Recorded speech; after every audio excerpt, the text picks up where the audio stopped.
Yeah, thank you very much. It's the first time for me that I'm in India, and I learned already a lot. So I'm here mainly for learning, but also sharing my ideas from Europe.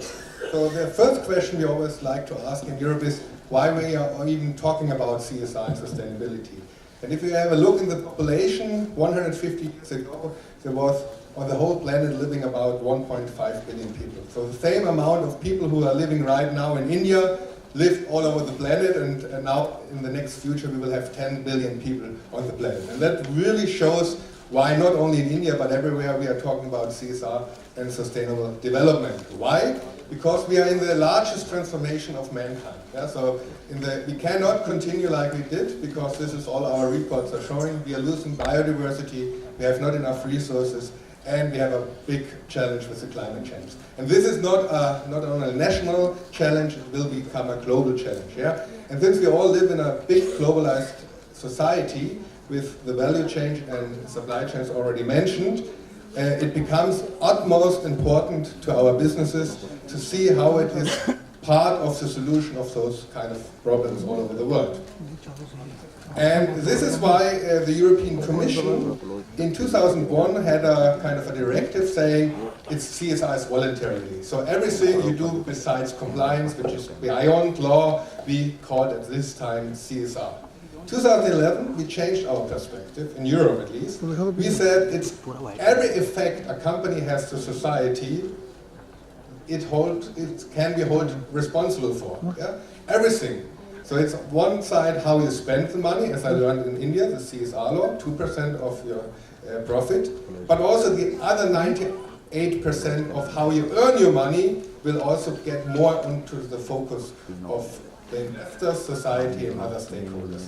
And that's why you probably know the CEO of BlackRock, one of the big investment funds in the world, said within the next 5 years, companies will not be judged anymore by profit or turnover. They will poorly be judged, the value of a company, by the impact it has to society.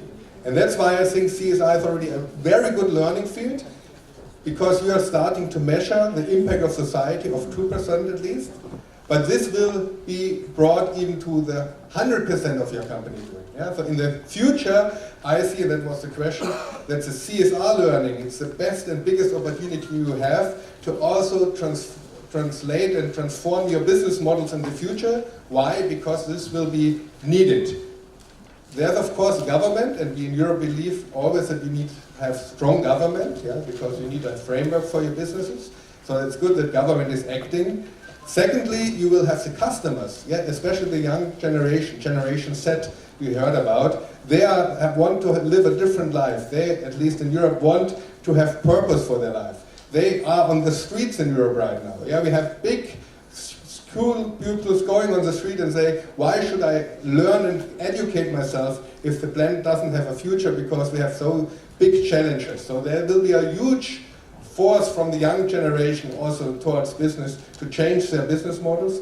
And of course, also the markets are already reacting. For example, our insurance companies are not ready anymore to insure coal industry. They are going out of the oil industry, though because it's too risky to stay in this old technologies. So what I see now is, for the future, if you really think the present from the future, you have to imagine a planet with 10 billion people, and how this planet can be sustainable. The SDGs we have from the United Nations, and now we have to slowly but steadily redirect all our business activities towards this goal. And I see the CSR Act from India a very good start. Yeah, I think it's really good that companies for the first time really are enforced to think in this way. So that's exactly how the rest of the world also will go, and India could be a good example, especially for rising economies in this regard.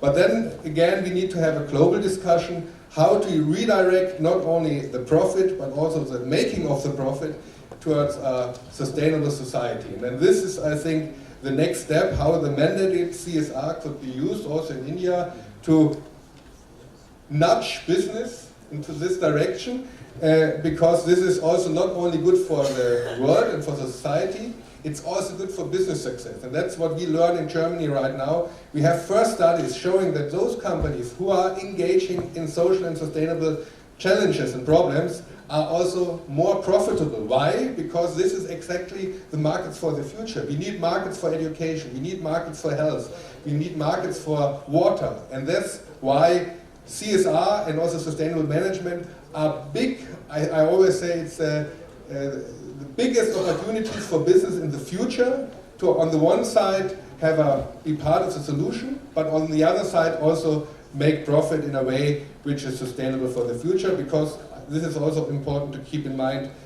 Sustainability is all about social, environmental issues, but also about economic sustainability. Yeah? And this is where our European companies right now facing the biggest problems, because the markets are shifting to the east, to Asia, so they also need to change the products they have. So they're not used for big cars anymore. We need small electric cars, we need water sanitizers, and so on. There's big markets for the future, and that's, I think, where we can combine the business thinking as well as the government, as well as the civil society thinking.